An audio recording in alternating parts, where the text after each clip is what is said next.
Bismillahirrahmanirrahim. Assalamualaikum warahmatullahi wabarakatuh.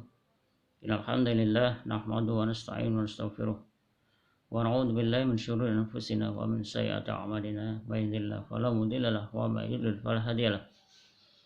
Asyhadu an la ilaha illallah wahdahu la syarika lahu wa asyhadu anna Muhammadan abduhu wa rasuluh. Raditu billahi rabba wa bil islami dinan wa bi Muhammadin rasulah. Subhanaka la ilma lana illa ma 'allamtana innaka antal alimul hakim.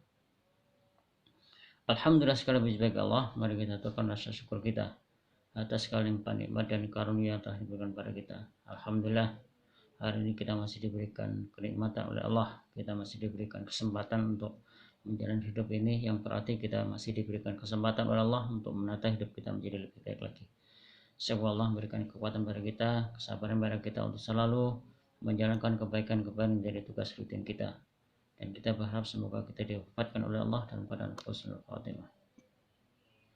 Salawat dan salam semoga tetap dilimpahkan pada junjungan kita Nabi Muhammad SAW, pada keluarga, sahabat dan juga pengikut setianya. Assalamualaikum. Mari kita lanjut kembali ta'lim kita yang sudah menjadi agenda rutin. Kalau kita merenungkan kembali firman Allah yang diabadikan di dalam surat Az-Zariyat, Allah sudah berfirman, wa ma khalaqtul jinna wal insa illa liya'budun. Dan tidaklah kami ciptakan jin dan manusia melainkan hanya untuk beribadah padaku. Mari kita renungkan ayat ini. Kalau kita coba renungkan kembali bahwa perjalanan hidup kita, ternyata kita masih jauh dari bagaimana kita senantiasa mengkondisikan, mentarbiyah diri kita dalam bentuk senantiasa taat menjalankan kewajiban-kewajiban kita. Ibadah itu adalah sesuatu yang dalam konteks bagaimana secara terminologi dikatakan ada fi'lul mukallafi ala khilafi hawa nafsiyah ta'udhiman li rabbih. Ada sebuah aktivitas, sebuah perbuatan seorang mukallaf. Seorang mukallaf itu seorang muslim dewasa, sehat secara rohani dan itu menjadi kebiasaan yang tidak disukai, akan tapi itu harus tetap dijalankan untuk mengagungkan Allah.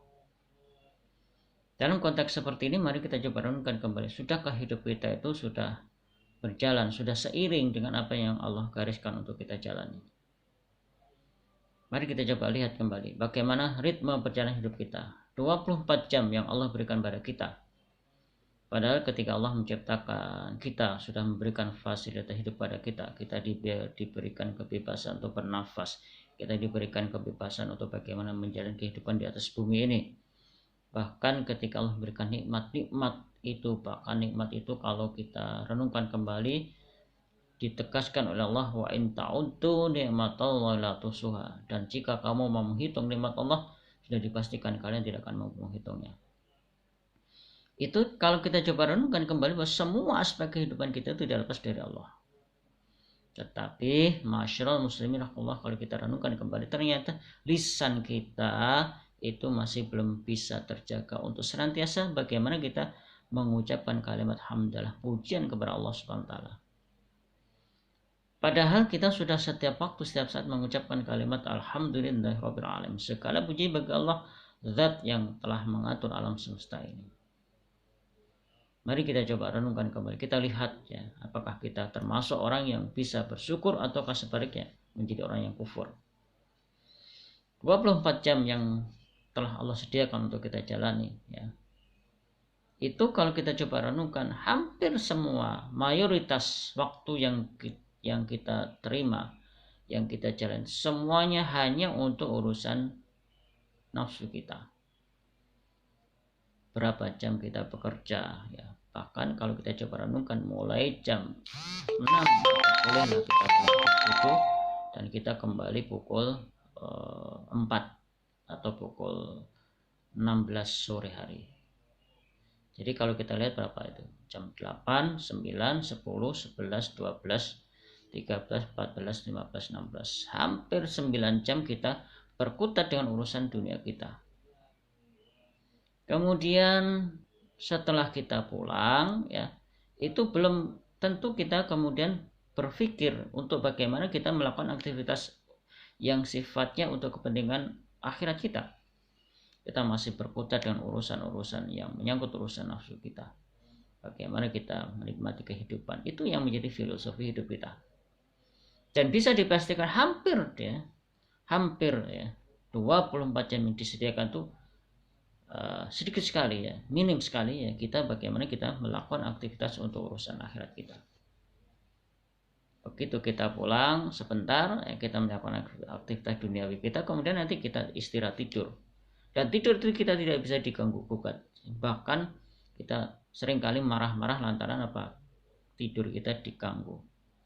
Hampir berapa jam? Jadi kalau mulai tidur pukul 10 lah, pukul 11, 12, 13, 14, 15, ya 16 ya. Paling sampai jam 4 itu berarti kita berapa? 6 jam kita sudah menjalani kehidupan. Berapa? 6 jam ditambah 9 jam, hampir 15 jam. Kemudian sisa yang tersedia itu belum untuk urusan akhirat kita. Kita masih memikirkan tentang urusan bagaimana kita refreshing, bagaimana kita melepas penat ya dengan aktivitas dunia kita itu ya, kita kemudian melakukan aktivitas-aktivitas untuk bagaimana kita menyenangkan nafsu kita refreshing, kita senang-senang, dan itu hampir menjadi sebuah kebiasaan sehari-hari kita. Sekarang yang menjadi persoalan ya, berapa jam untuk urusan dunia kita, akhirat kita? Kita mungkin tidak bisa menjawab. Bahkan kalau kita coba renungkan ya, ada sebuah survei ya yang dilakukan itu waktu untuk bagaimana kita membuka HP yang menjadi sebuah kebutuhan kita itu hampir 5,5 jam. Rata-rata orang Asia itu membuka HP, apakah itu untuk bekerja, apakah untuk senang-senang, itu rata-rata ya diperkirakan hampir 5,5 jam. Naudzubillah ya. Jadi kalau kita renungkan, ternyata visi hidup kita itu belum sepenuhnya untuk negeri akhirat. Yang negeri akhirat itu sebenarnya untuk urusan bagaimana kita nanti menghadap Allah Subhanahu wa taala. Padahal Allah dalam surat Al-Qasas sudah mengingatkan kepada kita, wabtaghi fi ma ataqallahu darul akhirata wa la tansa nasibaka minad dunya wa ahsin kama ahsanallahu ilaika wa la tabghi fasad innallaha la yuhibbul mufsidin. Dan carilah ya dari apa yang Allah berikan kepada kalian untuk kepentingan negeri akhirat. Dan urusan dunia itu Allah berkata dengan wala tansa nasibaka minad dunya, dan jangan kamu lalaikan, jangan kamu lupakan urusan dunia.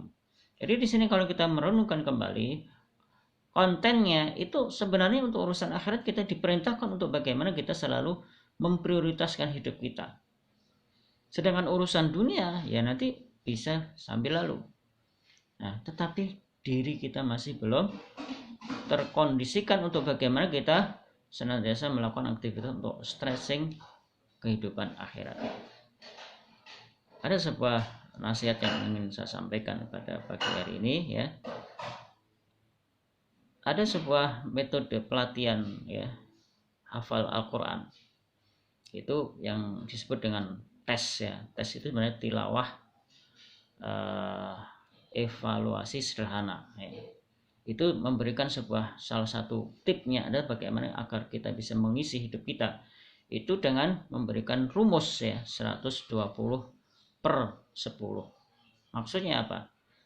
Usahakan bagaimana kita ya menjadwal hidup kita itu mulai dari pukul 6.00 sampai pukul 24 lah ya.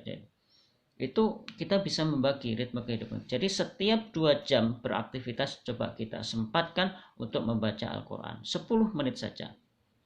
120/10 itu kan masih kecil ya. Jadi kalau kita renungkan kembali, mari kita coba kondisi kita terbiasa. Jadi setiap aktivitas yang kita jalani sudah berjalan 2 jam, mari kita break sebentar 10 menit membaca Al-Quran. Nah, ini termasuk salah satu metode ya, agar menghafal Al-Quran tidak menjadi beban. Lantaran apa? Kita sudah breakdown ya, sepotong-sepotong secara 10 menit ya, insya Allah dengan ritme kehidupan yang sudah kita mulai berubah itu, kita tidak termasuk kelompok yang pernah diadukan Rasulullah SAW di dalam surat Al-Furqan di ayat 30. Allah telah berfirman, a'udzubillahi minasyaitonir rajim, wa qala rasul ya rabbi inna qaumi takhadhu hadzal qur'ana mahjura. Ya wahai Tuhan, sesungguhnya kaum telah menjadikan Al-Quran itu sesuatu yang sudah mulai ditinggalkan, tidak dipedulikan. Ya, semoga kita tidak termasuk kelompok itu, dan mari kita nanti coba kita kondisikan, kita tarbiyah menjadi pribadi-pribadi yang akrab dengan Al-Quran. Demikian yang bisa saya sampaikan, semoga menjadi renungan kita. Kita tutup alhamdulillah. Alhamdulillah rabbil alamin. Subhanakallahumma wa bihamdika asyhadu an la ilaha illa anta astaghfiruka wa atubu ilaik. Assalamualaikum warahmatullahi wabarakatuh.